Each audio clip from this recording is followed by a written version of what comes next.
दोस्तों आज की क्लास को हम लोग कंटिन्यू करने वाले हैं बाइनोमियल डिस्ट्रीब्यूशन के साथ। आप देख रहे हो अपना प्यारा सा चैनल polytechhub.com, आपका और मेरा हम सब का एक प्यारा चैनल पॉलीटेक हब।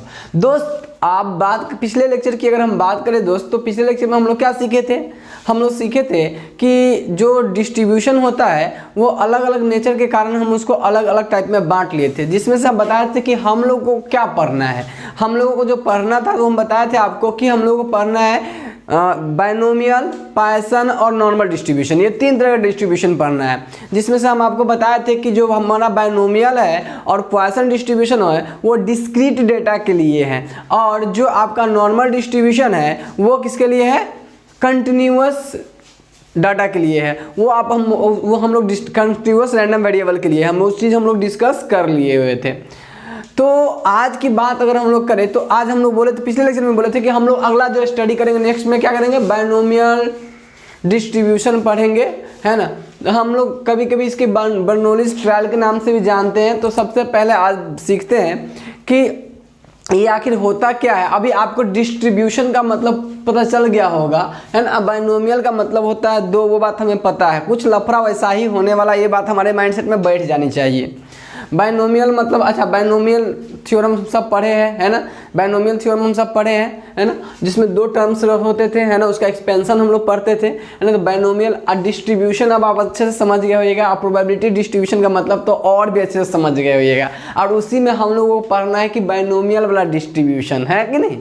तो दोस्त अभी ये बात क्लियर कर लेते हैं हम लोग कि ये चीज़ आखिर होता क्या नॉर्मली। देखिए, हम आपको बाइनोमियल डिस्ट्रीब्यूशन के आगे ले चले उससे पहले आपको दो तीन बातें पहले ही जान लेना जरूरी है। इस सेक्शन को शुरू करने से पहले अगर हमें दो तीन बातें अच्छे से पता हो तो ये चैप्टर समझने में हमें बहुत मदद मिलने वाली है।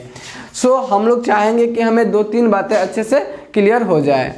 हम लोग कुछ देख लेते हैं कि हमको क्या क्या जानना चाहिए। ये आपको इसका कोई रिश्ता नहीं, उसमें खाली ज़रूरत पड़ेगी, एप्लीकेशन आएगा। जैसे थोड़ा सा अगर हम याद करें दोस्त, एक दो बात अगर हम याद करें, अभी आप लोग को देखो, ये अभी हम इसको पढ़ेंगे, लेकिन उससे पहले इसकी रिक्वायरमेंट है कि अच्छे से ही समझ में आए, उसके लिए कुछ चीज़ें ज़रूरी है। तो देखते हैं कि क्या चीज़ें ज़रूरी है, उसको हम लोग स्टडी करते हैं। देखिए, सबसे पहले कि अगर आप बाइनोमियल थ्योरम याद करो दोस्त, तो कुछ इस तरह के होता था, P प्लस क्यू। अगर हम बात करें दोस्त P प्लस क्यू के पावर n, तो हम लोग तरीका सीखे थे कि बाइनोमियल में क्या होता है, NCR दोस्त, R के मान हम लोग 0 से शुरू करते थे, नहीं, NC 0।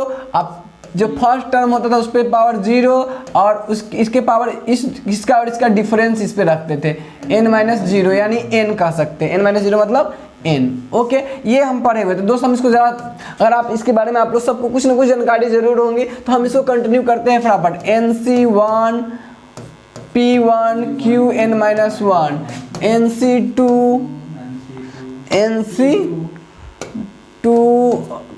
P2 Q यानी P² Qn-2 प्लस, इसी तरह से हम लोग बढ़ते जाते थे NC3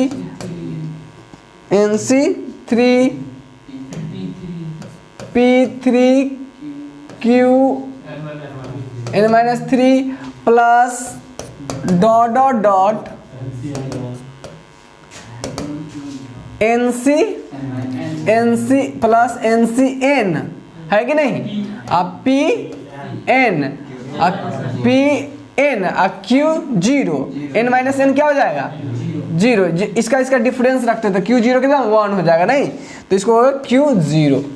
ठीक है, ये चीज़ें हम ऑलरेडी जान रहे हैं। अब कहिए कि सर आप बाइनोमियल पढ़ाने लगे, बाइनोमियल थ्योरम पढ़ाने लगे, ये क्या करना बाबू? इसका यूज आएगा इसमें। अगर आपको ये सब चीज़ें समझ में नहीं आएगी ना, तो वो बढ़िया से क्लियर नहीं होगा। इसीलिए हम लोग पहले इसको ज़रा सा देख लेते, स्टडी कर लेते हैं। आइए बात करते हैं अब इसके आगे दोस्त। अगर इसी प्लस आपको पता है कि हम लोग एक और टर्म जानते हैं, सिग्मा। क्या नाम होता है? सिग्मा एक वर्ड होता है जो सबके जोड़ को लिखने के काम करता है बाबू। अगर इस एक्सपेंशन को अगर हम सिग्मा के टर्म में अगर लिखना चाहे तो कैसे लिख पाएंगे, जरा सोचते हैं हम लोग इसको। तो सिग्मा मतलब जोड़, तो सभी का जोड़ को हम लोग यहाँ पे एक्स वर्ड यूज कर लेते हैं, सिग्मा। ठीक है। अच्छा अब देखिए इस सब में देखिए ध्यान से देखिए, अब पहला वाला टर्म देखिए जो कोफिशिएंट वाला टर्म है उसको देखिए कैसे चेंज हो रहा है, NC0 NC1 NC2 NC3 NC4 NC5 NCN, ये कैसे चेंज हो रहा है, मतलब एक एक से बढ़ रहा है कि नहीं, कंटिन्यूअस। तो हम इसको क्या लिखते थे, इसको हम लिख देते हैं NCR, चेंज होने वाला टर्म R है। R कहाँ से चेंज हो रहा है, 0 होता है, एक बार में 1 होता है, एक बार 2 होता है, एक बार 3, इस तरह से चेंज हो रहा है। हम आपको ये सिखा रहे हैं कि जस्ट कोई भी टर्म अगर एक्सपेंडेड फॉर्म में है तो उसको सिग्मा के मदद से उसको छोटा टर्म में कैसे लिख सकते हैं, इसी बात को लिखने का ये दूसरा तरीका, इसी बात को लिखने का ये दूसरा तरीका, और उसे कैसे लिखते जरा से देखते हैं। अब देखिए NCR हो गया, ठीक है। अब गौर से देखो तो आप इसमें क्या हो रहा है, देखिए ध्यान से, यहाँ पे जो R का मान है देखिए R 0 1 2 3, इसको हम लोग बोले कि R की वैल्यू चेंज हो सकती है 0 1 2 3 इस तरह से। अगर हम इसी बात को अगर इसमें टर्म में बोले तो हम कहेंगे R = 0 to N, नहीं देखिए तो अभी आप ये समझ गए होइएगा ये वाला टर्म को कैसे लिखा गया, क्योंकि अब देखिए ये पहला टर्म अगर लिखना चाहेंगे R = 0 लिखेंगे तो NC 0 हो जाएगा, दूसरा टर्म लिखना चाहेंगे R के 1 तो NC 1 हो जाएगा, तीसरा टर्म लिखना चाहेंगे R की जगह पर 2 तो NC 2 हो जाएगा, तीसरा हो गया हो, तीसरा लिखेंगे तो NC3 हो जाएगा। इसी तरह से जब लास्ट में आएंगे तो R के जगह पे बढ़ते बढ़ते R जब N जब हो जाएगा तो NCN हो जाएगा लास्ट वाला, नहीं हाँ R के सामने में, क्लियर। N तो हमें सभी में फिक्स है कि नहीं, चलिए बात क्लियर है वो। अच्छा बाबू ये थे आप लोगों को समझ में आ गया। अब बाबू देखो आगे क्या करेंगे, अब अगले टर्म के लिए भी इसको सिग्मा में लिखना है, तो देखो ध्यान से, अब गौर से देखो तो प्रत्येक में जो यहाँ पे टर्म R के जगह पे जो टर्म है वही P के ऊपर में लिखा रहा है, मतलब हम समझ गए कि यहाँ पे जो है वही P के ऊपर में लिखाएगा। अच्छा और Q की बात करें तो देखिए Q को लेके है ना, Q के ऊपर में देखिए गौर से है ना क्या लिखा रहा है, Q के ऊपर में देखिए इसका अंतर, इसका अंतर देखिए, n में से 0 n, n में से 1 गया n -1 n -2 n -3, यही लिखा जा रहा है। तो मतलब Q के पावर में क्या लिखा जाएगा, n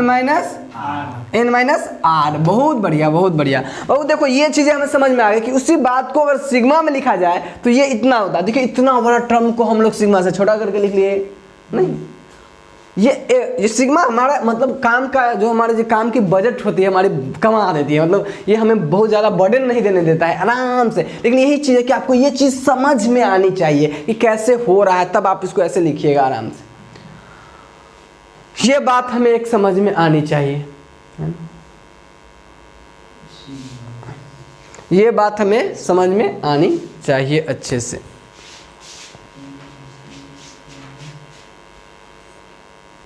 चलिए ये नोट कर लीजिए आप लोग। अच्छा ये बात समझने के बाद हम लोग एक बात बताओ जरा सा, इसी चीज को देखो ध्यान से समझो। ये अब इसी अगर कहीं पे ऐसा लिखा हुआ है तो अब क्या हम इस बात को ऐसे लिख सकते हैं क्या, इसी बात को, यही तो है, ये क्या है P + Q के पावर n, नहीं इसी बात को हम ऐसे लिख सकते हैं, यानी इतना लिखा तो इसको ऐसे लिख सकते हैं, इतना लिखा तो इसको ऐसे लिख सकते हैं। ये बात आपको समझ में आ गई, सबको समझ में आनी चाहिए। अच्छा बाबू अगर यही बात अगर हम लोग ऐसे लिखे, देखिए गौर से, अगर देखिए यहाँ ध्यान से n -1 C R -1, ठीक है। बताइए यही चीज किस पे होना चाहिए, P R -1 और Q पे क्या होना चाहिए, इसका यानी n -1 R -1 नहीं हो तो एक टर्म कम है, यानी जो यहाँ रहता था वही इसके पावर, जैसे P + Q यहाँ पर n रहता था तो P + Q का पावर n होता था, तो अभी क्या है n -1 है, तो इसको क्या लिख सकते बाबू बताओ, P + Q के पावर n -, नहीं तो ऐसे कभी टर्म हमको दिख जाएगा तो हम उसको ये लिख पाएंगे P + Q के पावर n -1। क्या क्लियर है ये, ठीक है। अब नेक्स्ट बात कर लेते हैं दोस्त, इसी तरीके से अगर मान लीजिए कि आपके पास कुछ ऐसा हो C n -2 R -2 P R -2 Q n -2 minus R -2, तो बाबू आप इसको कैसे लिख लोगे, P + Q के पावर n -2, जो यहाँ रहता है वही लिख लेंगे। मतलब मोटा मोटी बात यह है मेरा कि अगर कहीं पे ये लिखा हुआ ऐसे है इस टर्म को, तो अच्छा है दोस्त एक बात ध्यान देना, इसमें सिग्मा हम लोग छोड़ दिए नहीं, सिग्मा छोड़ दिए हैं, इसमें भी सिग्मा पूरा उसको जोड़ेंगे तब नहीं, तो एगो टर्म है, ये एगो टर्म है कि नहीं, ये पूरा जोड़ेंगे तब नहीं। तो कहाँ से कहाँ तक देखिए, इसमें r कहाँ से होगा, r इसमें 1 से होगा, किसमें 1 से n, इसमें क्या होगा 2 से n, उसमें किससे था 0 से n। ये तीनों बात हमको क्लियर रहनी चाहिए, है ना। पहला क्या कि अगर NCR PR और NQ के पावर n माइनस r अगर इस तरह से लिखा हुआ है, उस बात को हम P प्लस Q के पावर n में लिख सकते हैं, ठीक है। दूसरा कि अगर r equal to -1 n minus 1 P के पावर r माइनस 1, जो भी आप बताए हैं वही चीजें क्लियर, कि Q के पावर इस दोनों का अंतर यानी n minus 1 minus r minus 1 अगर ये हो तो उसको लिख सकते हैं P प्लस Q के पावर n माइनस 1, ठीक है, और r इसमें 1 to n होगा, ठीक है। और दूसरा क्या, P प्लस Q के पावर n माइनस 2 कब लिख सकते हैं, जिसका मतलब हुआ r इक्वल टू 2 से n तक, कहाँ C r minus 2 n minus 2 P r minus 2, और इस दोनों का अंतर इस पे। तो यानी आपको ये बातें अच्छे से क्लियर हो गई होगी कि ये कैसे लिखा जा रहा है, ठीक है दोस्त। अब चलिए अब बात करते हैं हम लोग नेक्स्ट, है ना। नेक्स्ट अगर हम लोग बात करते हैं दोस्त इससे आगे की, तो ये इतना बात आपको पता होनी चाहिए। अभी हम पढ़ाई कर रहे हैं किस लिए, ताकि हमको बायनोमियल डिस्ट्रीब्यूशन अच्छे से समझ में आए, है ना। और इसमें एक दो क्वेश्चन ऐसे होंगे जिसकी आने की प्रोबेबिलिटी डायरेक्ट एग्जामिनेशन में होती है ज़्यादा, है ना। तो हम लोग देखेंगे उसको भी। अब दोस्त इससे आगे अगर हम बात करें, इससे आगे तो आपको और क्या आना चाहिए, तो थोड़ी कॉम्बिनेशन की नॉलेज होनी चाहिए, है ना। कॉम्बिनेशन की बात करें दोस्त, कॉम्बिनेशन की प्रॉपर्टीज की थोड़ी सी और भी बातें आनी चाहिए। कॉम्बिनेशन की बाबू प्रॉपर्टीज की अगर हम बात करें तो क्या होगा, कॉम्बिनेशन की प्रॉपर्टीज में अगर हम बात करें दोस्त, तो आपको पता है, देखिए नहीं जानते तो ये जान लीजिए, हम बाकी प्रॉपर्टीज हमको पता है। एक प्रॉपर्टी आपको आनी चाहिए, r इंटू NCR बराबर हम लिख सकते हैं, है ना, इसको हम लिख सकते हैं। एक प्रॉपर्टी होती है जो आपको याद रखनी है, n इंटू का n माइनस 1 CR माइनस 1, ठीक है। ये एक प्रॉपर्टी होती है जिसको आपको नोट डाउन करनी है। कॉम्बिनेशन एक तो वो आपको आनी चाहिए समझ में अच्छे से, जो बताए हैं आपको समझा भी दिए हैं कि वो चीज़ आएगी तो और अच्छे से समझ में आएगी। दूसरा ये कि r इंटू NCR इक्वल होता है n into n minus 1 CR minus 1 के। सर इसका प्रूफ, सर ये कैसे लिख दिया आप, अब उसकी टाइम तो नहीं है, लेकिन फिर भी आप कहना चाहते तो मेरी तरफ से एक सजेशन है। आपको NCR का फॉर्मूला पता है, NCR का formula n factorial upon r factorial और n माइनस r फैक्टोरियल। आप इन फॉर्मूला का यूज करके इधर भी रखो और इधर भी रखो, और फिर दोनों को तोड़ो, दोनों LHS और RHS बराबर आ जाएंगे, मतलब सही है ना। बाकी वो आप, लेकिन इसको करने की अब कोई जरूरत नहीं, अब जो हम लोग का लेवल आ गया उस पर ये करने की कोई जरूरत नहीं है। ओके,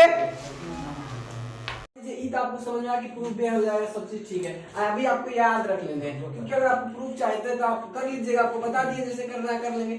हम लोग का मेन मोटो था कि आपको ये फॉर्मूला आनी चाहिए, आपको अब तक तो आनी चाहिए थी, नहीं भी आता तो ये हम सिखा दिए। अब चलिए बात करते हैं दूसरा अगर बात करेंगे दोस्त, तो दूसरा क्या है कि मान लीजिए इसी में अगर यहाँ पे रहेगा r माइनस 1, ठीक है, r माइनस 1, और यहाँ पे आपका आ जाएगा, देखिए ध्यान से, r माइनस 1 और ये आ जाएगा n माइनस 1, और ये हो जाएगा n माइनस 1 r माइनस 1। तो इसको हम कैसे लिख सकते हैं, इसको हम लिख सकते हैं n minus 1 into n minus 2 C r minus 2। देखिए तो सेम तरीका, जब एक इससे कम किए तो वहां पे एक इससे भी कम हो गया, यहाँ एक और कम होगा, एक और कम हो गया, नहीं तो ये आप इस तरीके से आप इसको देख सकते हैं, ठीक है। तो ये फॉर्मूला आप नोट डाउन करके रख लिया अपने अंदर। तो ये दोनों बातें आपको क्या करनी है अच्छे से, ये दोनों बातें और इससे पिछले जो आपको बताए हैं वो तीनों बातें आपको अच्छे से क्लियर होनी चाहिए। सिग्मा कैसे लगाते हैं उसको समझाएं आपको, इसके बाद ये कॉम्बिनेशन वाला ये फॉर्मूला कैसे लिखा जाता है वो सिखाया आपको। इन सारे कॉन्सेप्ट का यूज होगा हमारे अपकमिंग सेशन में, ठीक है। तो चलिए हम लोग शुरू करते हैं और स्टार्ट करते हैं यहाँ से अब अपने नेक्स्ट लेक्चर को, नेक्स्ट सेशन को, जो हमारा है binomial distribution and binomial distribution और बर्नौलीज ट्रायल्स। ठीक है, अभी तक जो भी पढ़े हैं उसका आपके सिलेबस इतना ही रिश्ता है कि आपको वो उसका प्रूफ समझने में मदद करेगा बस। अब हमारी कहानी शुरू होती है यहाँ से बायनोमियल डिस्ट्रीब्यूशन की। तो सबसे पहले हम लोग कुछ बातें हैं जो नोट करेंगे जिससे हमें बात अच्छे से क्लियर हो। जैसे बर्नौली ट्रायल से हम क्या समझते हैं,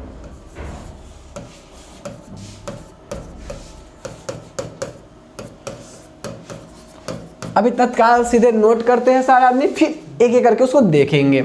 ओके, आप लोग भी शुरू रहिए जो नोट कर सकते हैं, है ना, क्योंकि अभी हम समझाएंगे कुछ नहीं, हम लोग अभी नोट करते हैं इसको।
ओके, तो आप लोग ये सारी बातों को अच्छे से नोट कर लीजिए दोस्तों। आप लोग इसका स्क्रीनशॉट ले लिए होइएगा या फिर नोट कर लिए होइएगा, ठीक है। अब बात करते दोस्त बर्नौली ट्रायल का क्या मतलब हुआ कि देखिए, अगर कोई भी एक्सपेरिमेंट, अब हमको पता है कि जो भी बात होंगी यहाँ प्रोबेबिलिटी के रिगार्डिंग चलने वाली है और यहाँ सारी बातें किस पे होने वाली दोस्त, एक्सपेरिमेंट से होने वाली है, वो भी रैंडम एक्सपेरिमेंट। कोई भी एक्सपेरिमेंट अगर n टाइम्स रिपीट होता है, n टाइम्स रिपीट होता है, ठीक है, सेम कंडीशन के साथ, अंडर सेम कंडीशन, तब हम लोग बोलते हैं कि जो वहाँ पे जो किया गया है, वो रिपीटेड जो वर्क किया गया है, वह हमारा n ट्रायल कहलाएगा। अब देखिए ये क्या कह गए हम, जैसे मान लीजिए आपको सिक्का उछालना हम सब कब से करते आ रहे हैं, सिक्का उछालना एक एक्सपेरिमेंट है। तो 1 बार किए, 2 बार किए, 3 बार किए, 4 बार किए, 5 बार किए, इसको क्या बोले, 5 बार, 6 बार। ये क्या हो रहा है, हर एक बार एक्सपेरिमेंट हो रहा है और सेम कंडीशन है, वैसा ही सिक्का है, सिक्का का सारा लेयर वैसा ही है। ऐसा नहीं कि सिक्का घिस गया तुरंत, है ना, कि एक बार पलट जाएगा उलट, मतलब सेम कंडीशन रहनी चाहिए सारी देर। ऐसा नहीं कि हवा बहने लगा तो उलट दिया हवा। Under same condition we perform the experiment n times. ठीक है, समझ में आ रही हो। या छकरी फेंक रहे हैं तो सेम तरीका, ऐसा नहीं कि कभी बड़ा ये वाला छकरी लिया उसमें छकरी का आधा काट दिए चाकू से फिर फेंक रहे हैं, ऐसा नहीं। छकरी सेम है, सारे चीज सेम है, कंडीशन सेम है ना, उसी पेज पे फेंक रहे हैं, एक ही तरीका से एक्सपेरिमेंट परफॉर्म करें इन टाइम्स। तब हम लोग जो एक एक बार जो फेंकने के काम करें उसको बोलते हैं ट्रायल। क्या बोलते हैं, ट्रायल। बात क्लियर हो रही है। अच्छा, मतलब हम कह सकते हैं कि पूरा जो ये, अब देखिए अगर आप 10 बार सिक्का उछाले, 10 बार सिक्का फ्लेयर किए, तो ये पूरा मिला के हमारा हुआ एक्सपेरिमेंट। इसको अगर हम कॉमनली बोले तो क्या बोलेंगे, एक्सपेरिमेंट। अगर एक वो है, एक बार सिक्का उछाले तो वो एक्सपेरिमेंट भी है, ट्रायल भी हो गया। ठीक है, लेकिन अगर आप 10 बार सिक्का उछाल रहे हैं तो ये पूरा 10 बार सिक्का उछालना हमारा एक वो एक्सपेरिमेंट हो गया, है ना। इस एक्सपेरिमेंट में कितने बार सिक्का उछाला गया, कितने, 10 बार। तो 10 बार ट्राई किए हम लोग, कितने ट्रायल किया गया, 10 बार ट्राई किए हम लोग, तो हमारा 10 ट्रायल हो गया।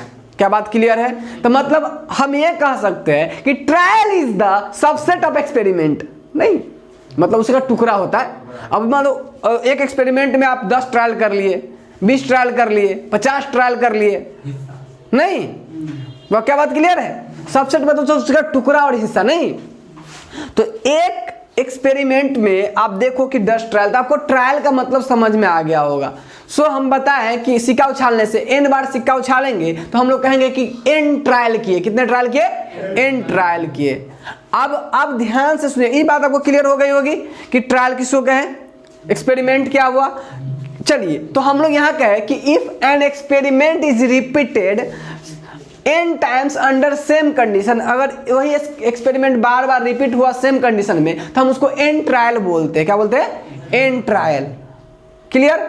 अब उसमें एक बार सिक्का उछालना 1 ट्रायल हुआ, 2 बार सिक्का उछालना 2 ट्रायल हुआ, 3 बार सिक्का उछालना 3 ट्रायल हुआ, छकरी 1 बार फेंकना 1 ट्रायल, 2 बार फेंकना 2 ट्रायल, 3 बार फेंकना 3 ट्रायल। तो तुम्हारा बारी आ गया, तुम्हारा ट्रायल, फेंको छकरी, तुम्हारा ट्रायल है, फेंको छकरी। तो मतलब एक एक ट्रायल नहीं, एक बार होगा उसका, एक बार उसका, एक बार उसका। तो मतलब बात समझ में आ रही है। तो ट्रायल समझ में आ गया होगा, तो n ट्रायल बोलते हैं उसको। अब देखिए, etch trial having only 2 outcomes. अब जैसा कि नाम से यह स्पष्ट, हम पढ़ रहे हैं बायनोमियल डिस्ट्रीब्यूशन के लिए काम कर रहे हैं, तो नाम से यह स्पष्ट है कि इसमें बाय मतलब 2 होता है। बायनोमियल थ्योरम हम पढ़े थे 2 वैल्यू के लिए, हमको पता है ऑलरेडी, है ना।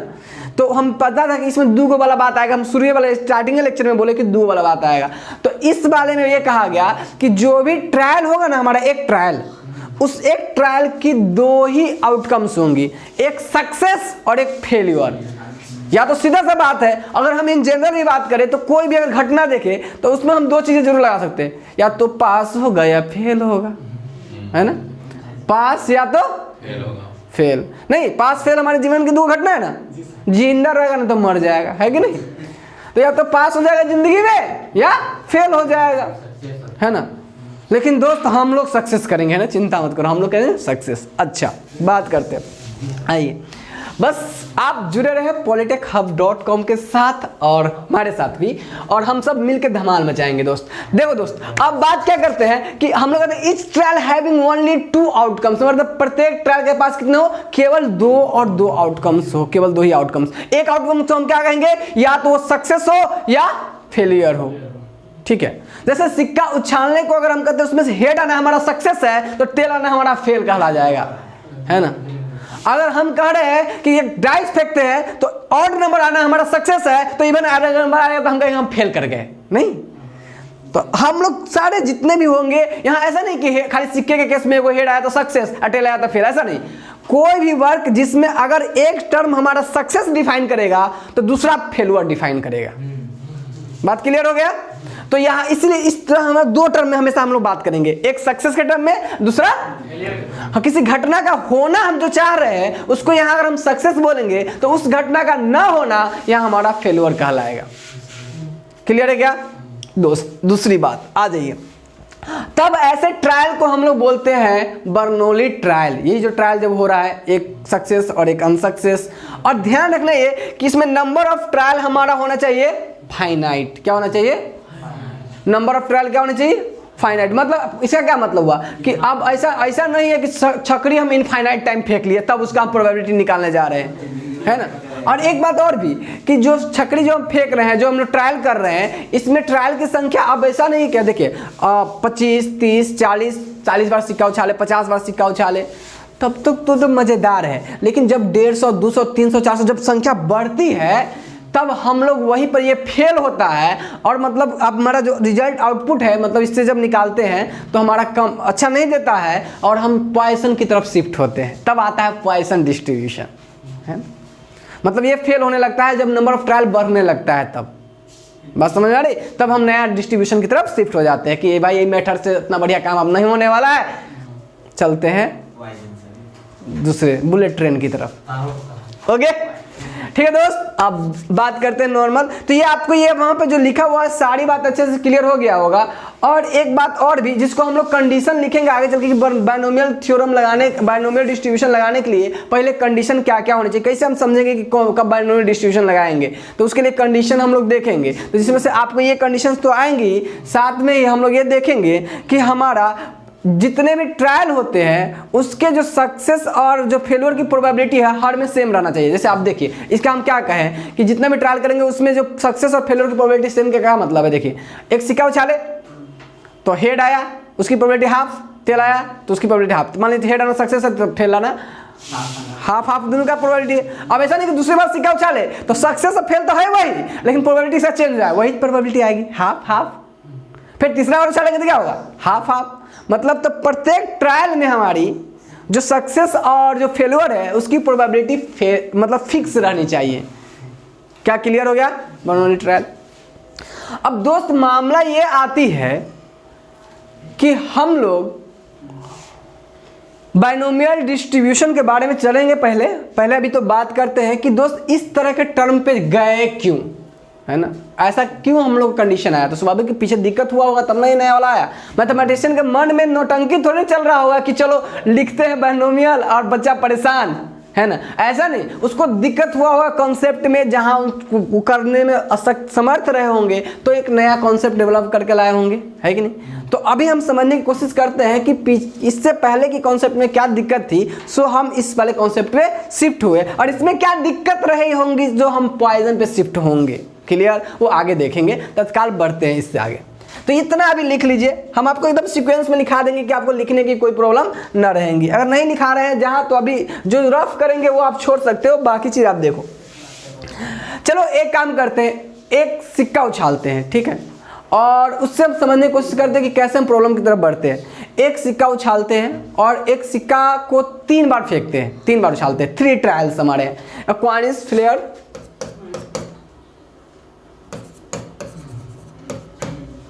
3 कॉइन्स फ्लेयर एक साथ, अलग एक बार करके 3 बार एक सिक्का उछाले, या 3 सिक्का एक ही साथ उछाले, सेम रिजल्ट नहीं।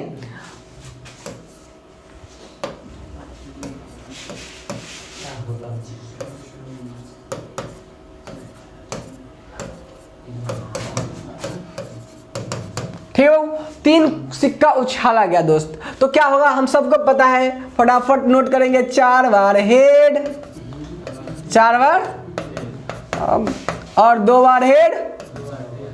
क्या मजा आ रहा है इसमें।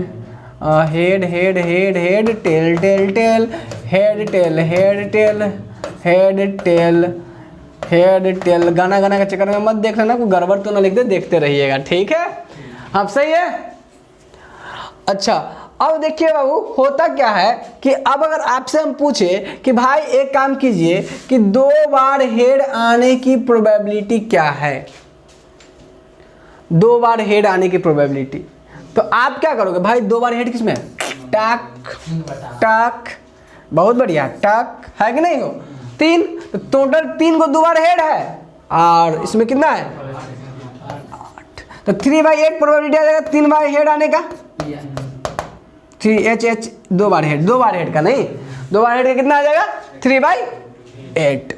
ठीक है दोस्त, लेकिन यही जब आपको कहा जाए कि एक सिक्का 10 बार उछाला जाता है, कितना बार? A coin is played 10 times,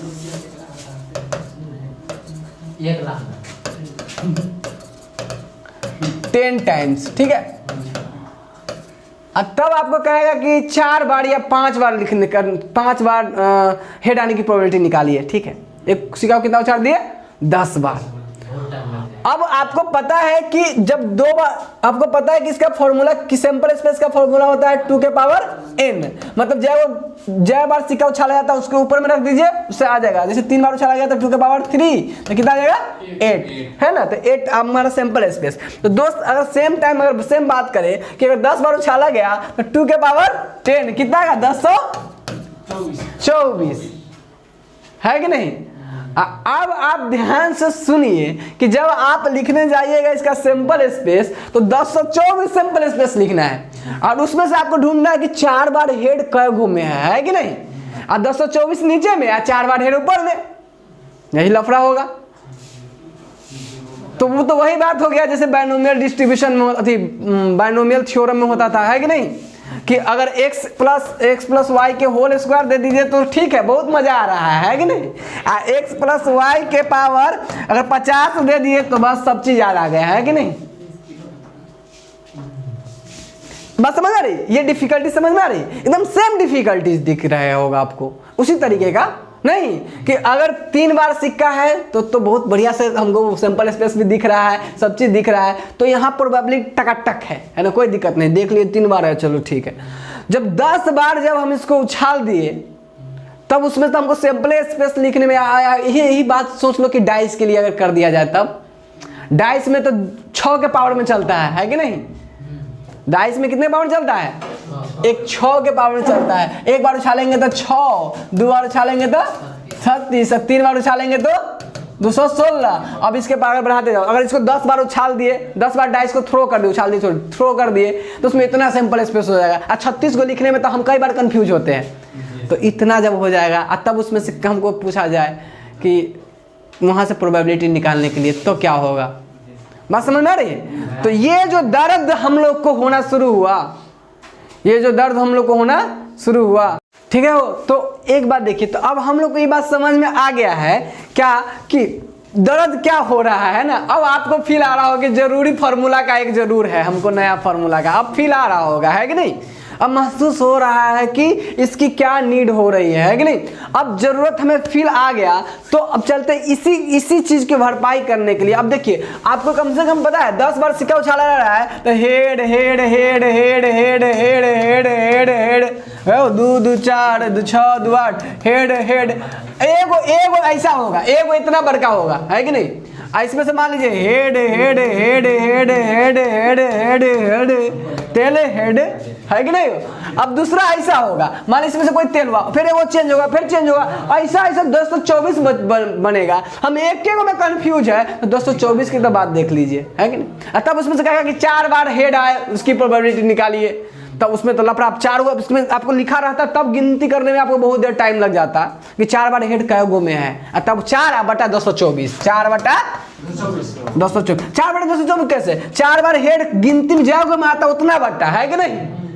जय गो में गिनती करके 4 बार हेड आता, 1 गो में 2 गो में 3 गो 4 गो 5 गो गिनती करके देखते, जितना में आता उतना ऊपर में उतना, तब प्रोबेबिलिटी निकल के आता।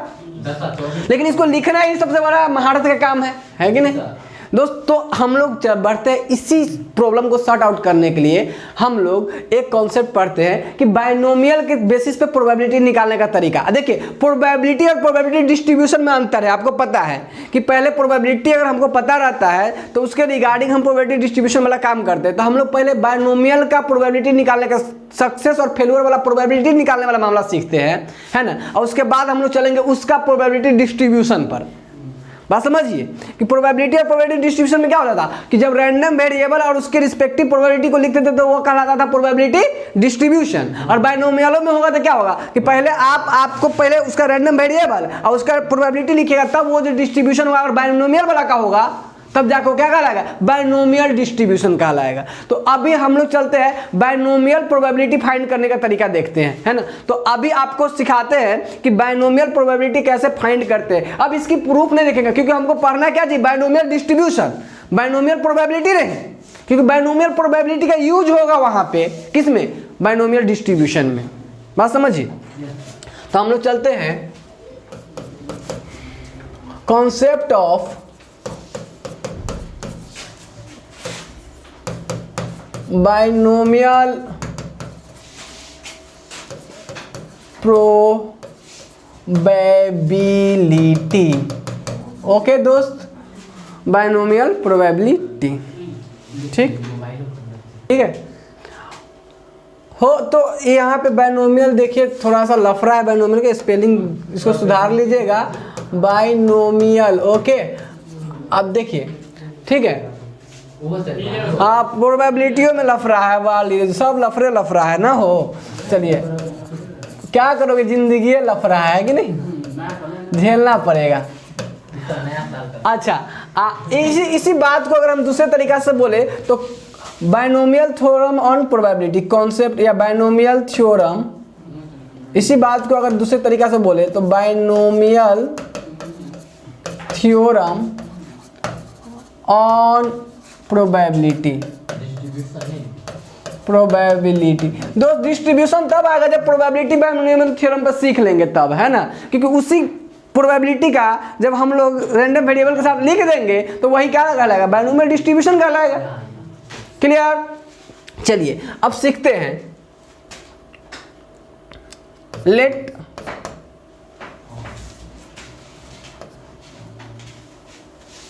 there is an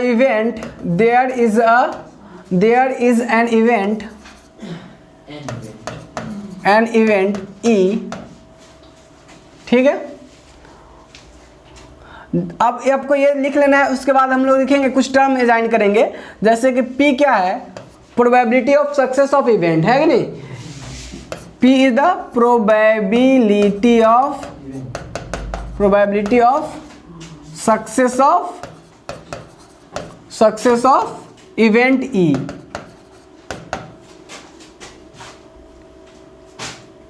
इवेंट, ठीक है। और Q क्या है, probability of failure of event. Okay, then P plus Q कितना होगा दोस्त, अब हाँ एग्जैक्टली, या तो सक्सेस मिलेगा नहीं तो धोखा मिलेगा, है ना, है कि नहीं। या तो सक्सेस मिलेगा नहीं तो धोखा मिलेगा, है कि नहीं। और दोनों मिलाकर 100% कुछ ना कुछ तो मिलवे करेगा, है कि नहीं। चलो ठीक है दोस्त, मतलब सफलता मिलने की और सफलता ना मिलने की 100% गारंटी, है ना। अब या तो कोचिंग में आने का सक्सेस मिलेगा या फिर सक्सेस नहीं मिलेगा, ये तो 100% होगा ही, है कि नहीं।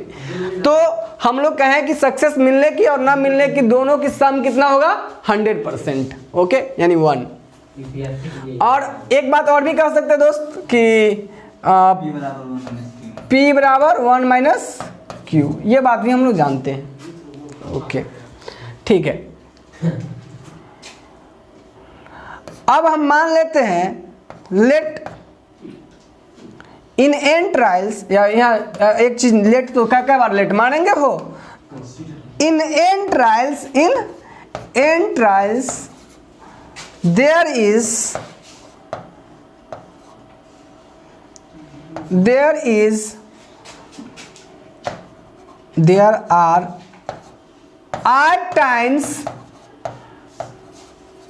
there are times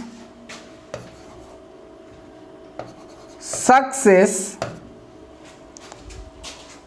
of event E ठीक है।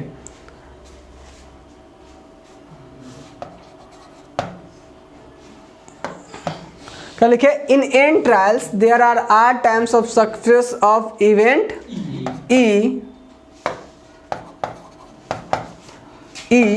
कॉमा देके लिखिएगा, कॉमा देके प्रोबेबिलिटी इज गिवन बाय। अब इसकी प्रोबेबिलिटी कैसे दिया जाएगा? प्रोबेबिलिटी इज गिवन बाय, है ना, probability is given by if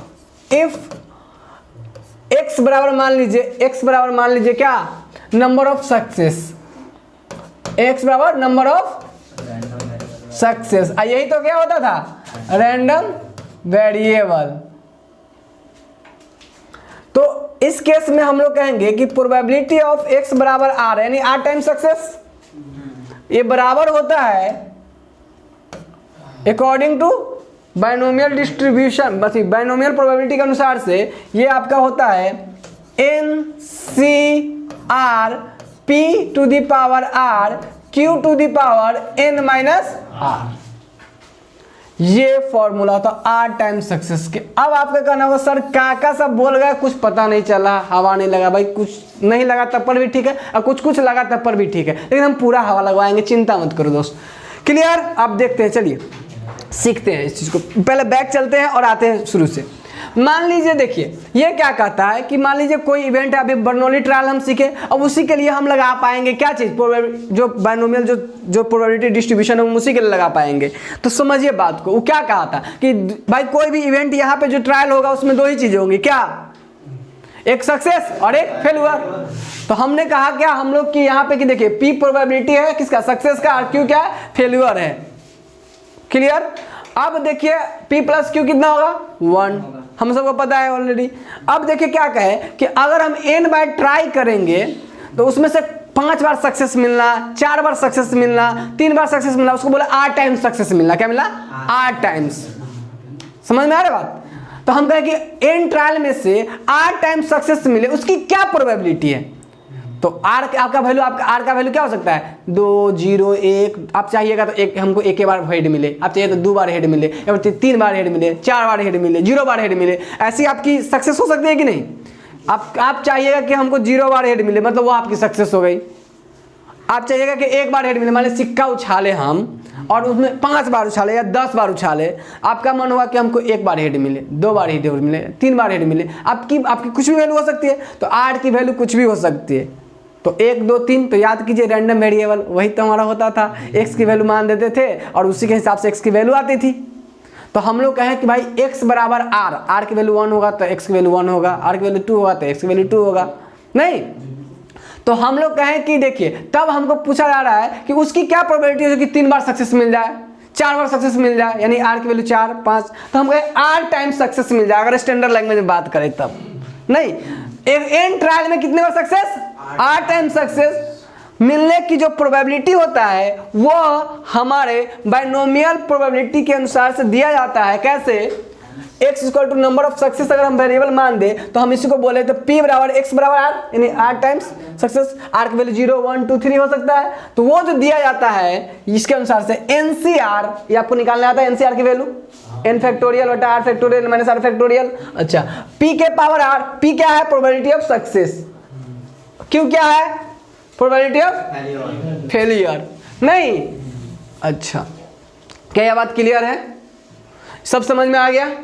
अच्छा, अब जरा ध्यान से एक बात करते हैं। जो इससे पहले आपको पढ़ाए हैं, जो आपको इससे पहले सिखाए हैं कि जो हेड टेल वाला जो मामला सिखाए हैं आपको इससे पहले, ए वाला में जो 3/8 आया है, हम लोग जरा छोटे से डाटा पे सोच के देखते हैं क्या वही काम हमारा ये करके दे देगा जो फॉर्मूला हम लिखे हैं। अभी इस क्वेश्चन क्या कर रहा है? 2 बार हेड चाहिए। ट्राई कितना बार किया है? 3 बार। सिक्का कितना बार चला गया? 3 टाइम्स।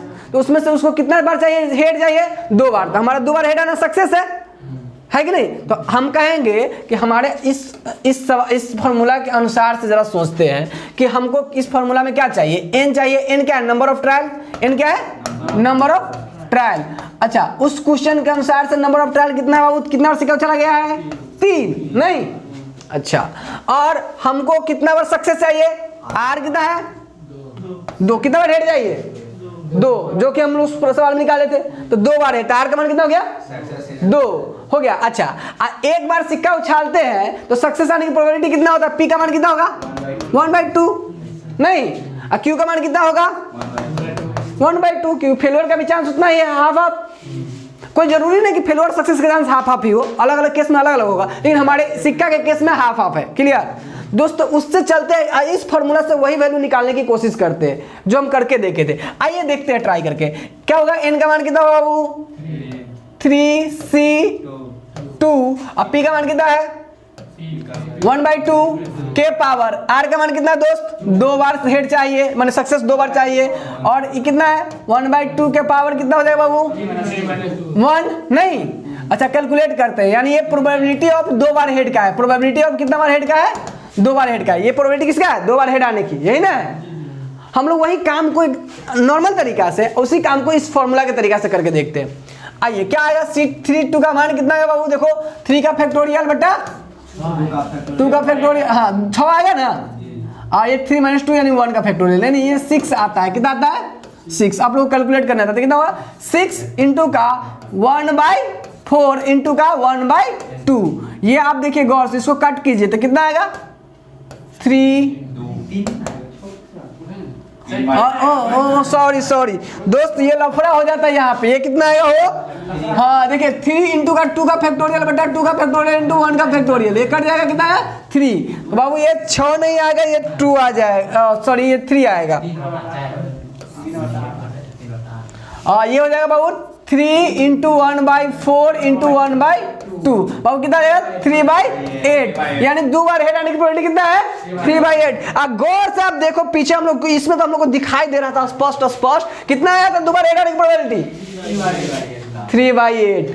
मतलब वही काम हमारा वो भी करके दे सकता है। तो इसके साथ तो हमारा कहना सर हम फॉर्मूला क्या पढ़ेंगे, हम ऐसे करेंगे, तो कहेंगे ई वाला करके दिखाओ, है ना? ये वाला करके दिखाओ तब। तो ये हमसे नहीं होने वाला है, तो इसके लिए हमको लास्टली उस पर जाना ही पड़ेगा। बात समझ आई? तो अभी हम लोग एक चीज सीख लिए यहाँ पे दोस्त। क्या चीज सीख लिए यहाँ पे? कि जो probability of r time success है वो निकालने का formula NCR p to the power r q के पावर n माइनस आर, है ना, जिसमें से n आपका n ट्रायल है, r उसमें से r टाइम सक्सेस है, और p क्या है? Probability of success in each trial. q क्या है? Probability failure in each trial. Clear है क्या ये? और ये पूरे टर्म्स आपको क्लियर है। तो कभी भी आपको अब इसमें आप जिस उसमें आपको बोले हैं कि आप बताइए जरा सा कि 10 बार सिक्का उछाला जाता है तो 4 बार हेड आने के लिए कुछ नहीं करेंगे। n बराबर 10, r बराबर 4, p बराबर 1/2, q बराबर 1/2। अब बाकी सब वैल्यू पुट करेंगे, फटाफट आंसर। यहाँ पर कंडीशन जो लगा देगा एटलीस्ट और एटमोस्ट का। हाँ, तो एटलीस्ट और एटमोस्ट वाला जो क्वेश्चन होगा ना, जब हम सवाल करेंगे ना तो आपको सिखाएंगे कि एटलीस्ट एटमोस्ट वाला में कैसे करेंगे, है ना। अभी तत्काल तो हम लोग सीखने जा रहे हैं कि क्या होता है और कैसे इसको क्यों इंट्रोड्यूस किया गया होगा, है ना, और इससे क्या एडवांटेज है हमको। आपको फील आ गया होगा एक्चुअली में कि क्यों पढ़ने जा रहे हैं। ओके चलिए दोस्त, तो अभी आप इसमें ये नहीं, ये लिख लीजिएगा। ये सब तो आपके समझाने के लिए था, आप चाहो तो इसको भी मजे लेने के लिए लिख सकते हो, है ना, बट कोई नहीं। हाँ ओके ठीक है दोस्त, तो ये आप फॉर्मूला नोट कर लीजिए। ये आया। अब देखिए ये था प्रोबेबिलिटी एक रैंडम वेरिएबल का। अब ये प्रोबेबिलिटी है, अब इसको रैंडम वेरिएबल के साथ लिखेंगे तो हम ना जाके बनेगा प्रोबेबिलिटी डिस्ट्रीब्यूशन, नहीं प्रोबेबिलिटी डिस्ट्रीब्यूशन, और उसमें से तब वो बनेगा बाइनोमियल प्रोबेबिलिटी डिस्ट्रीब्यूशन, है कि नहीं। चलिए तो आइए बात करते हैं हम लोग बाइनोमियल डिस्ट्रीब्यूशन की, है ना। हम लोग बात करते हैं बाइनोमियल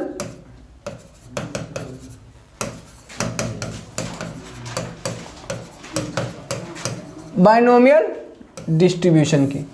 दोस्त अब हम चर्चा करते हैं बाइनोमियल डिस्ट्रीब्यूशन। ओके देखिए, अब ध्यान से देखिए, ध्यान से गौर से देखिएगा।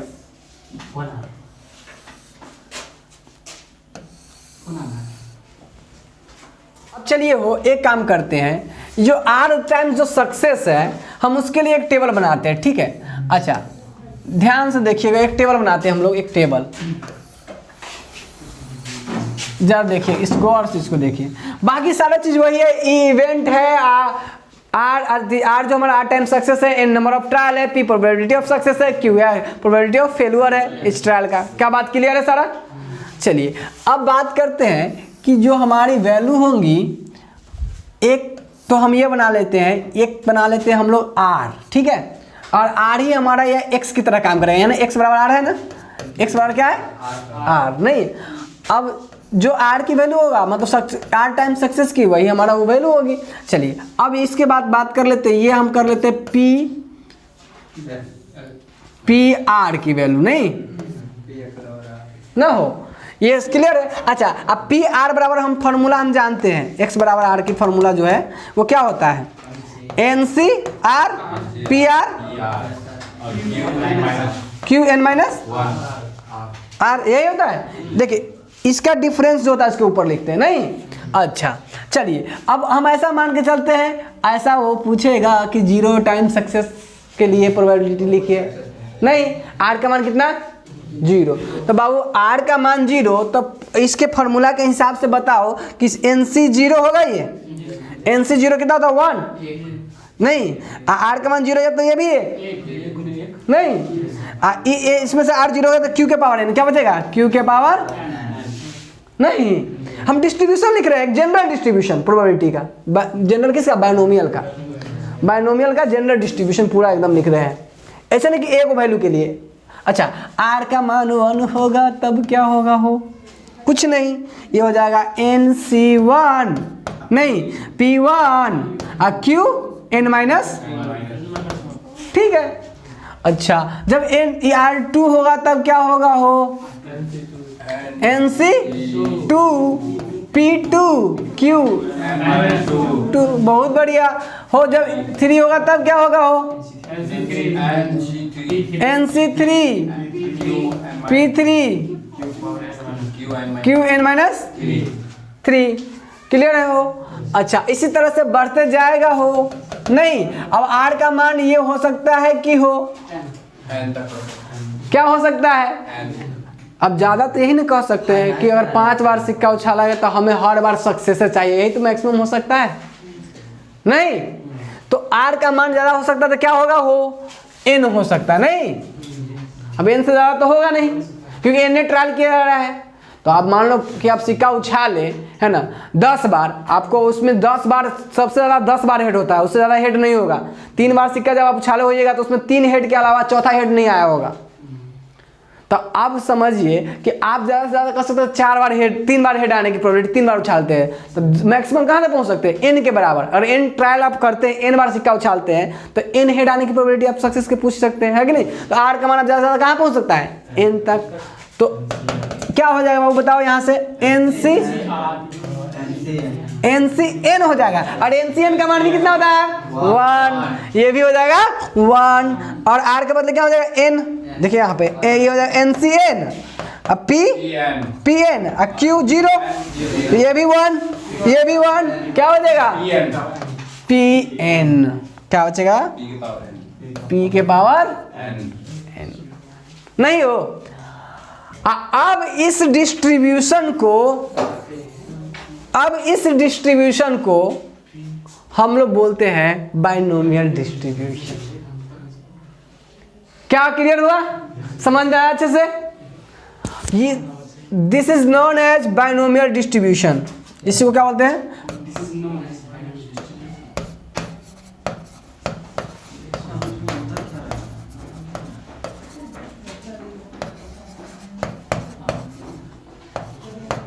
This is known an binomial distribution. Okay, अब फील आ रहा होगा। अच्छा, एक बात और भी, क्योंकि प्रोबेबिलिटी डिस्ट्रीब्यूशन होगा, पहले देखो, और बाइनोमियल है, इसका मतलब ये प्रोबेबिलिटी डिस्ट्रीब्यूशन रही है, क्योंकि बाइनोमियल कहाँ से आया, बाइनोमियल डिस्ट्रीब्यूशन कहाँ से आया, binomial distribution is a part of probability distribution, नहीं कि प्रोबेबिलिटी डिस्ट्रीब्यूशन का टाइप है ना, है ये सब पॉइजन नॉर्मल सब टाइप है, तो मतलब उसी का पार्ट है, मतलब प्रोबेबिलिटी डिस्ट्रीब्यूशन का गुण उसमें रहना चाहिए। और उसका प्रोबेबिलिटी डिस्ट्रीब्यूशन का गुण क्या था कि इस सब का सम कितना होना चाहिए 1 होना चाहिए, नहीं, तो हमारा कहना ये एक हमारा हम लोग कहना क्या होगा कि क्यू एन यानी q n plus n C one p one q n minus one plus n C two p two q n minus two dot dot dot क्या पी एन नहीं पी एन। अब बताइए गौर से इसको देखिए गौर से, तो देखिए तो इसको n C zero q zero और ये एन सी, ये देखिए ये क्या है एन सी एन नहीं एन सी एन और पी एन क्यू जीरो। और गौर से इसको देखिए दोस्त, तो क्या ये पी प्लस क्यू का एक्सपेंशन नहीं है? अभी जब इसलिए स्टार्टिंग में फॉर्मूला पढ़ाए थे, स्टार्टिंग में इसलिए फॉर्मूला पढ़ाए थे कि देखिए तो यही चीज तो है जो बाइनोमियल हम लोग बाइनोमियल थ्योरम जो पढ़े थे सेम तो है। तो अब बताइए जब p प्लस इतना बराबर अगर p प्लस क्यू होगा, अब p प्लस क्यू का मान कितना होता है 1। कितना होता है 1। घटना होने की यानी सक्सेस मिलने की और सक्सेस ना फेल्योर मिलने की जो प्रोबेबिलिटी का सम कितना होगा 1 होगा। 1 के पावर n कितना होगा 1, मतलब इसका सम कितना आ जा रहा है 1। मतलब हमारा ये काम सेटिस्फाइड कर रहा है। क्या ये कहाँ हो क्यू दे दिए ये इसमें हाँ हो, इसको सही कर लीजिए हो, इसको सही कर लीजिए, इसको सही कर लीजिए, ये p होगा।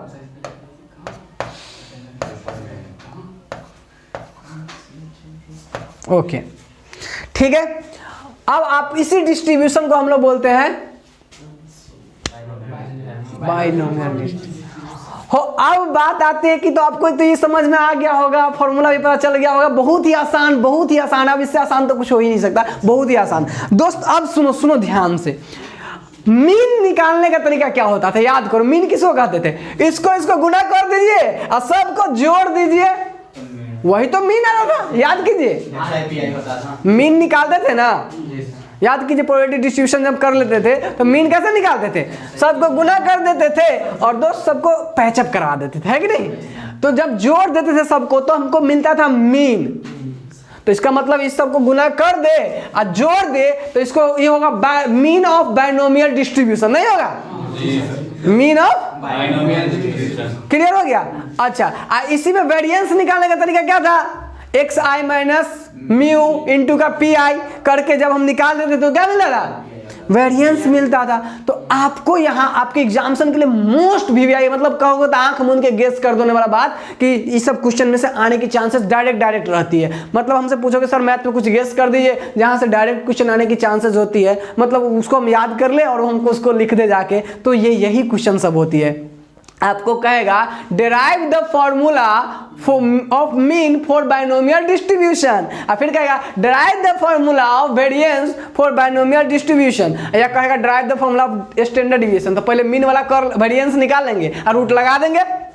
वेरिएंस का रूट क्या होता है? Standard deviation. तो हमको मेन किस पे काम करना है? मीन और वेरिएंस पे। तो एक तरीका तो ये हुआ बाबू कि इसको गुना कीजिए फिर सबको समराइज करके देखिए कुछ अलग तरीका से फाइनली तो हमारा काम बनेगा।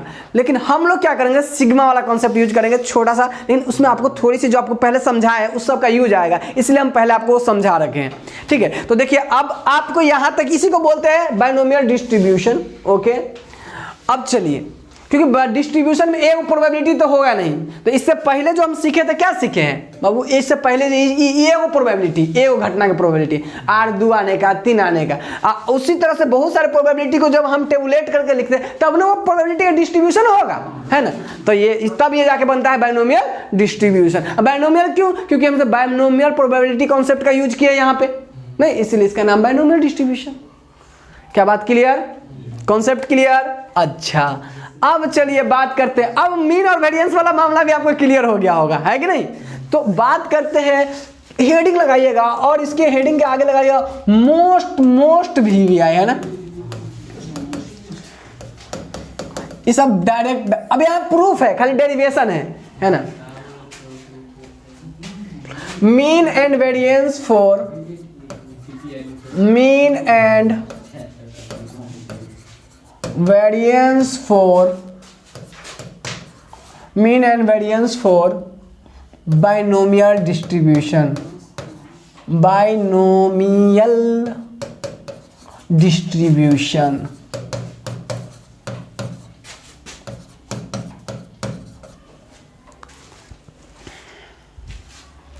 अगर समझ में आ रहा है तो अभी अभी पहले लाइक ठोक लो, है ना? समझ में आ रहा है तो लाइक ठोको और फिर आगे बढ़ जाओ, है ना दोस्त?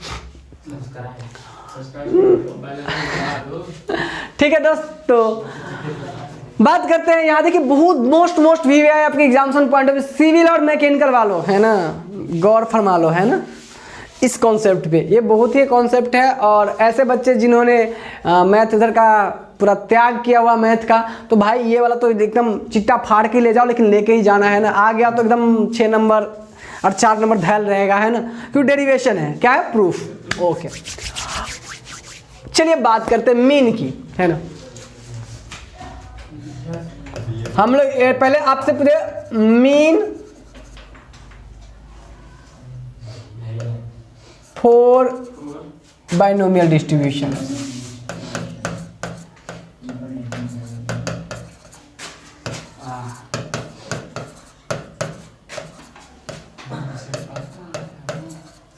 मीन फॉर बाइनोमियल डिस्ट्रीब्यूशन, ठीक है।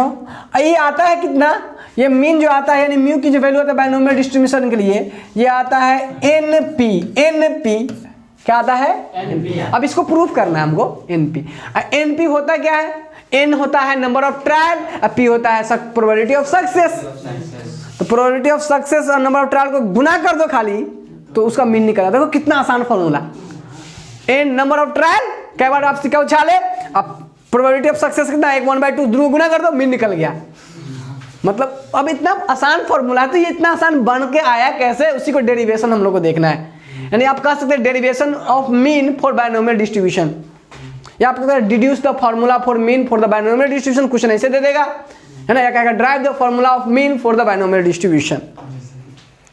ठीक है हो। अब चलिए अब बात करते हैं, एज वी नो डैट, हम लोग जानते हैं, क्या जानते हैं हम लोग को? हम लोग जानते हैं मीन बराबर म्यू बराबर सिग्मा पी आई एक्स आई, या एक्स आई पी आई, नहीं एक्स आई, दोनों बात मामला सेम है, एक्स आई ये जानते हैं। अच्छा अब बताइए यहाँ x किसके लिए है? r है, x बराबर r है, और पी आई का मान आप बताइए प्रोबेबिलिटी। यहाँ देखिए ध्यान से, यहाँ पे एक्स आई जो है आपका वो r है, और जो पी आई है प्रोबेबिलिटी हो, रैंडम प्रोबेबिलिटी r के लिए, वो क्या है? N C r p r और क्यू एन माइनस, यही तो है नहीं?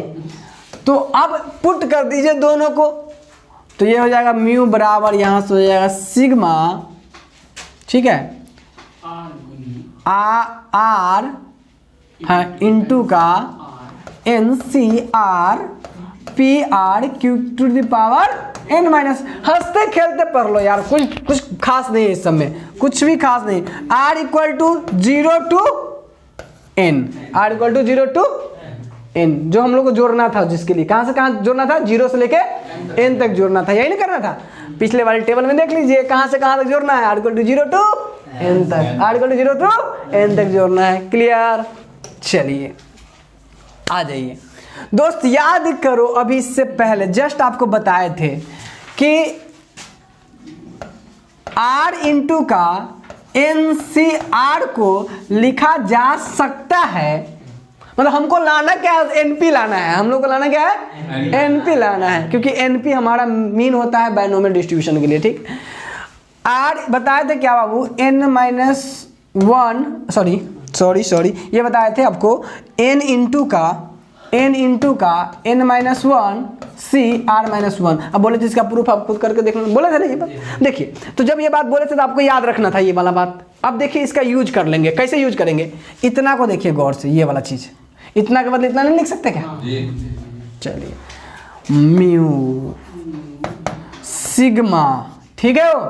अब देखिए इतना के बदले क्या रखेंगे? देखिए गौर से पहले, हाँ एन इंटू का n माइनस वन सी r minus one p r q n minus, ठीक है। अब ध्यान देते हैं हम लोग इस पे कि इसकी लिमिट पे, तो देखिए जब बताते कि ई वाला जैसे टर्म आ जाएगा तो उसकी लिमिट कहां से कहां तक, r इक्वल टू 1 से n समझाए थे आपको, ये बात भी हम आपको वहीं पे लिखा दिए थे, लिमिट r इक्वल टू 1 से, एक बार में r इक्वल टू 2 से n किए थे, ठीक है। दोनों बार आपको स्टार्टिंग में ही बताया ये चीजें, ठीक दोस्त। अब n आपका नंबर ऑफ ट्रायल कांस्टेंट रहेगा, एक नंबर उसको बाहर कर दिया जाए सिग्मा से, क्योंकि कांस्टेंट नंबर को हम बाहर कर सकते हैं सिग्मा से, तो n बाहर कर देंगे, क्या हो जाएगा, म्यू बराबर n इंटू का sigma r equal to 1 to n minus 1 C r minus 1 दोस्त p r q n minus r।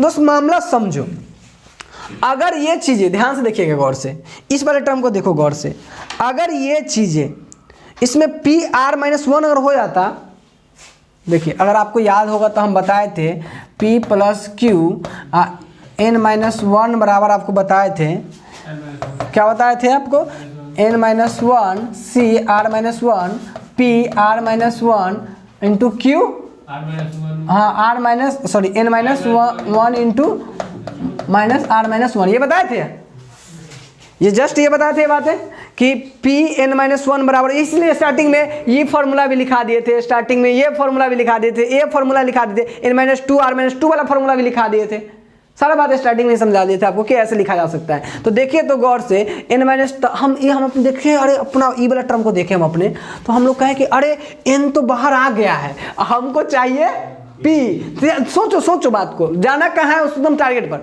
n तो आ गया है, हमको इतना से लफड़ा करके p लाना है ना, बात यही समझ में हम लोग आ रही थी। तो अब गौर से जब हम देखें तो हम लोग सोचे क्या, अरे इसमें इसको देखें हम अपने टर्म, इससे मैच कर रहा था, जब ये बात आपको बता दिए थे तो इससे मैच कर रहा है, ई ऊपर वाला ये नहीं मैच कर रहा है, ये ठीक है, लेकिन इसको हम देखें कि अरे ई किया जा सकता है इसके साथ कुछ ना कुछ, क्यों, क्योंकि आपको पता है ऑलरेडी कि n माइनस आर को हम लिख सकते हैं, क्या n माइनस आर को क्या लिख सकते हैं, देखिए तो गौर से n माइनस आर को हम लिख सकते हैं, देखिए तो n minus 1 minus r minus 1, देखिए तो कैलकुलेशन करके वही आ जाएगा। तो हम सोचे कि ऐसा तो ये लिखा जाएगा, इसको तो ऐसे लिख ही सकते हैं, क्यों देखिए ना n माइनस माइनस आर से माइनस प्लस 1 हो जाएगा, माइनस 1 प्लस 1 कट जाएगा, n माइनस आर बच जाएगा, है ना। तो हम समझे कि अरे इसको तो हम ऐसे लिख ही सकते हैं, तो माने ई वाला काम तो हो जाएगा, ई वाला वैसा ही मैच कर रहा है, खाली p वाला में r माइनस 1 आ जाता तो इसको ऐसे लिख लेते फटाक दीवार, नहीं समझ में कुछ बात आ रही है। तो हम लोग चले कि भाई चलो एक काम करते हैं नेक्स्ट पेज में, है ना, एक काम करते हैं नेक्स्ट पेज में, देखिए एक बार लिखते हैं म्यू बराबर क्या है वो, देखिए म्यू बराबर क्या है गौर से देखो तो, हाँ क्या है, n बाहर है और ये sigma r equal to 1 to n, और क्या है यहाँ पे, हाँ ये है आपका, हाँ n minus 1 r minus 1 p r q n minus r।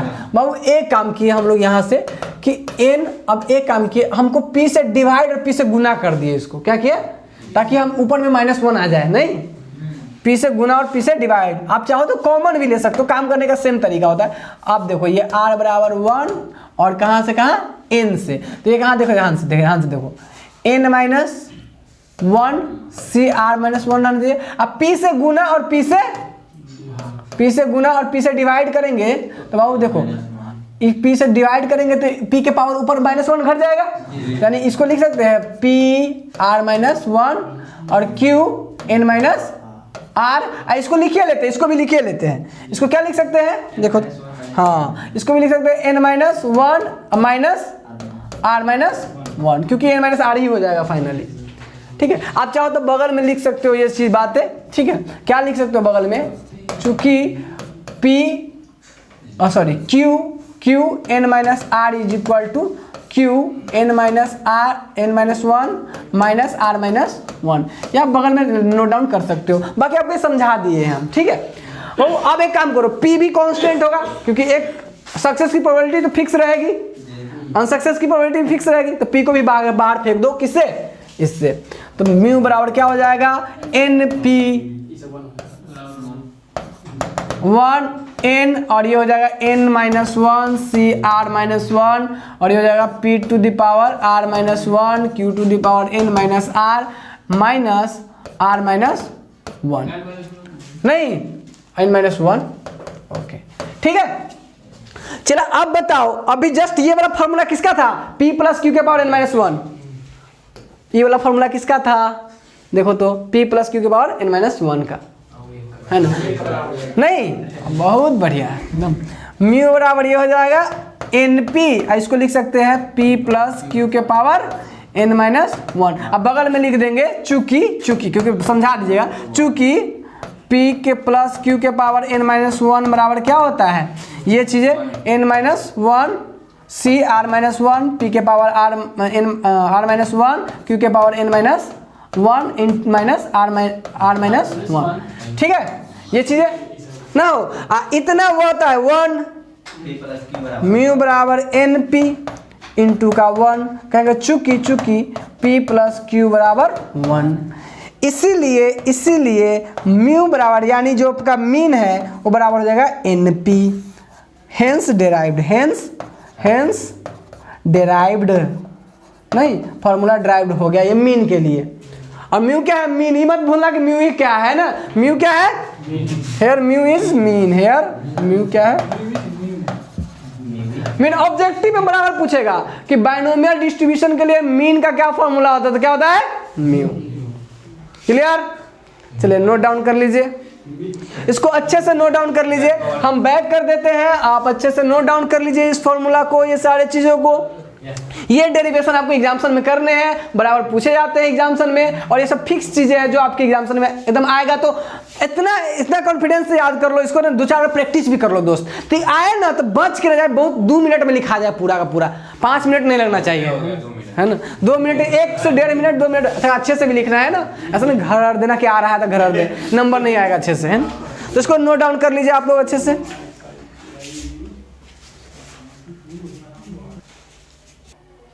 हाँ तो दोस्तों आप इसको अच्छे से नोट कर लो, तो ये आप फॉर्मूला अच्छे से नोट कर लो। म्यू बराबर क्या आएगा एनपी, ऑब्जेक्टिव में ही बहुत बराबर पूछते रहेगा है ना, और डायरेक्ट दे देगा, नंबर ऑफ ट्रायल दे देगा, प्रोबेबिलिटी आपको पता करना रहेगा और पूछ देगा कि इसका मीन क्या होगा। अरे कुछ नहीं, प्रोबेबिलिटी निकाल लो, नंबर ऑफ ट्रायल देखो, गुना कर दो, बस मीन निकल जाएगा है ना। अब मीन जैसे सोचते तो हम सोचते हैं कि गुना करेंगे, जोड़ेंगे, नंबर ऑफ भाग देंगे, लंबा चौड़ा प्रोसेस। यहाँ देखो कितना आसानी से हो जाएगा काम।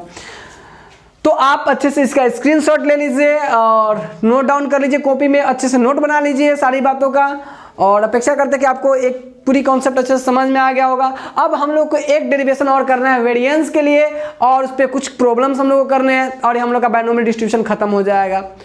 सेम तरीका हमारे पॉइजन के लिए होंगे, तो हम लोग पॉइजन में बढ़ेंगे आगे, लेकिन उससे पहले हम लोग नेक्स्ट लेक्चर में वेरिएंस क्लियर करेंगे और कुछ प्रॉब्लम करेंगे, और प्रॉब्लम करने के बाद हम लोग का ये कंप्लीट हो जाएगा। तो आज की क्लास में हम लोग इतना ही पे समाप्त करते हैं, मिलते हैं हम आपसे नेक्स्ट लेक्चर में। बने रहिए polytechhub.com के साथ।